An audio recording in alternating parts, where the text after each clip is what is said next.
Solemos pensar en la ley como algo relacionado con la justicia, con el orden, ¿cierto? Pero, ¿qué pasa cuando la ley misma se convierte en un arma de tiranía? Justo de eso vamos a hablar hoy. Nos vamos a sumergir en el complejo y la verdad muy oscuro mundo del sistema legal del Tercer Reich para entender precisamente eso. Mucha gente piensa que el régimen nazi era puro caos, un lugar sin reglas. Pero la realidad es mucho más inquietante. Fíjense, la dictadura se apoyó en una base legal muy sólida, establecida y mantenida por jueces, abogados y funcionarios. O sea, no fue la ausencia de ley, sino su perversión lo que sostuvo al Tercer Reich. Y esta es la pregunta clave, la que va a guiar todo nuestro análisis de hoy. ¿Cómo es posible que un sistema de leyes, algo que se diseña para crear justicia, se pueda usar para generar una injusticia tan profunda? Acompáñenme que vamos a desglosarlo paso a paso. Ok, aquí tenemos nuestra hoja de ruta para este recorrido. Vamos a explorar 5 áreas clave para entender esto a fondo. Empezaremos con la paradoja inicial, veremos qué era esa ley nazi, quiénes la crearon, cómo la usaron como arma y finalmente, qué pasó después, su juicio y su legado. Muy bien. Arranquemos con la primera parte. A ver, el punto crucial aquí, y esto es fundamental, es que los nazis no es que llegaron y tiraron a la basura todo el sistema legal alemán. Para nada. Lo que hicieron fue mucho más astuto, se apropiaron de él. Lo cooptaron desde adentro para que sirviera a su ideología. Y ojo, que esta manipulación fue una estrategia totalmente deliberada desde el minuto 1. Usaron las formas de la ley, decretos, juicios, todo el papeleo, para darle una apariencia de legitimidad a actos que eran, en el fondo, una barbaridad. Era, digamos, una tiranía con un barniz de procedimiento legal. Bueno, ahora que sabemos que usaron la ley, pasemos a definir qué era exactamente este sistema legal pervertido. Porque, seamos claros, su función principal no era la justicia. Era el control absoluto y la implementación de una ideología racial. En esencia, lo que llamamos derecho nazi era un sistema caótico, totalmente inconsistente e impredecible. La ley era, para ponerlo simple, lo que el Führer decía que era en ese momento. Las normas podían cambiar de la noche a la mañana, siempre al servicio del poder y de la ideología del partido. Ahora aquí viene lo interesante, cuando uno desglosa sus características. Primero, la voluntad de Hitler era la ley suprema, punto. Luego, usaban conceptos legales súper vagos, como el sano sentimiento del pueblo. ¿Qué significa eso? Pues lo que el juez quisiera que significara para justificar cualquier decisión. Si a eso le sumamos un desorden institucional tremendo, lo que tenemos es un sistema diseñado para el poder arbitrario, no para la justicia. Ok, ya vimos el qué. Ahora veamos el quiénes. Hablemos de las personas, de los profesionales que hicieron que toda esta maquinaria funcionara. Y esto es claro, no estamos hablando de matones ignorantes. Eran abogados, jueces, funcionarios, gente con una formación jurídica impecable. ¿Y por qué lo hicieron? Esa es la gran pregunta. Las motivaciones eran complejas, no hay una sola respuesta. Por un lado, algunos eran nazis convencidos. Creían en la ideología. Otros, vieron la oportunidad de ascender en sus carreras, aprovechando que el sistema purgaba a sus oponentes. Y luego está un tercer grupo, que quizás es el más escalofriante de todos, los que se refugiaron en un autoengaño legalista.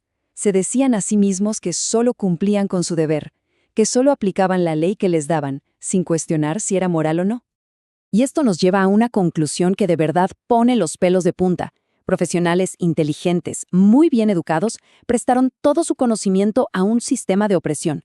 Fue precisamente su pericia, su habilidad, lo que hizo que el sistema fuera tan eficaz y tan terrible.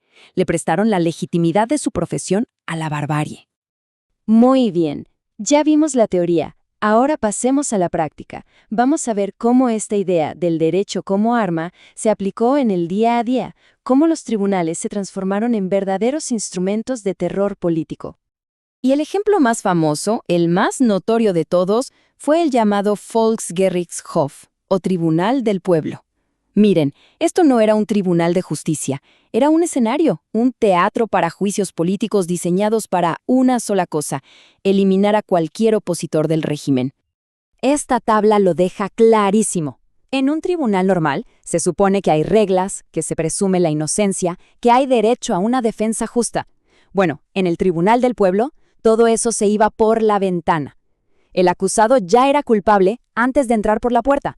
El juicio era solo un ritual para formalizar una condena política que ya estaba decidida de antemano.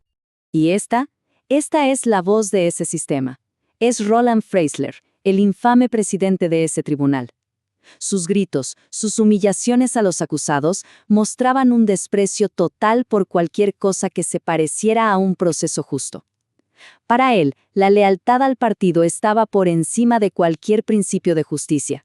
Lo único que importaba era el nacionalsocialismo. Claro, un sistema así no podía durar para siempre. Tras la caída del régimen, el mundo se encontró de frente con una pregunta gigantesca. ¿Cómo se juzga a los creadores de una ley injusta?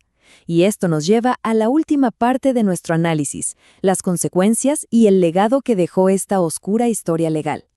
Después de la guerra, ocurrió una de las ironías más grandes de la historia.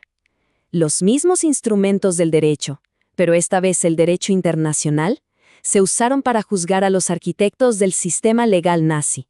Se les hizo responsables de sus crímenes, usando la ley para juzgar a los legisladores. Esta línea de tiempo nos resume muy bien todo el arco. Fíjense, todo empieza en 1933 con la ley habilitante que les da poder total. Luego, en el 35, codifican el odio racial con las leyes de Nuremberg. En el 45, son derrotados y su sistema legal se derrumba. Y muy importante, en el 47, se da el juicio de los jueces en Nuremberg. Y de todo esto surge un cambio filosófico clave, con juristas como Gustav Radbruch diciendo algo revolucionario, que una ley que es extremadamente injusta simplemente no es ley. Y ese debate, créanme, sigue vivito y coleando hoy en día. ¿Debe un juez aplicar una ley aunque la considere profundamente inmoral? La experiencia nazi demostró los peligros de lo que se conoce como positivismo legal, esa idea de que la ley es la ley y hay que seguirla ciegamente, sin importar si es justa o no. Y aquí está la conexión directa con nuestro presente. Estudiar este periodo no es solo un ejercicio de historia, es una advertencia.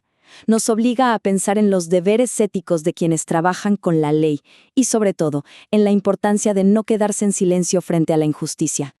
Así que cerramos con una reflexión final. La historia del derecho nazi nos enseña que los sistemas legales son frágiles, que pueden ser corrompidos. Y la pregunta que nos queda resonando es, ¿qué barreras éticas, qué salvaguardas son necesarias para evitar que la profesión legal vuelva a fracasar de una manera tan, pero tan profunda? Una pregunta para pensar, sin duda.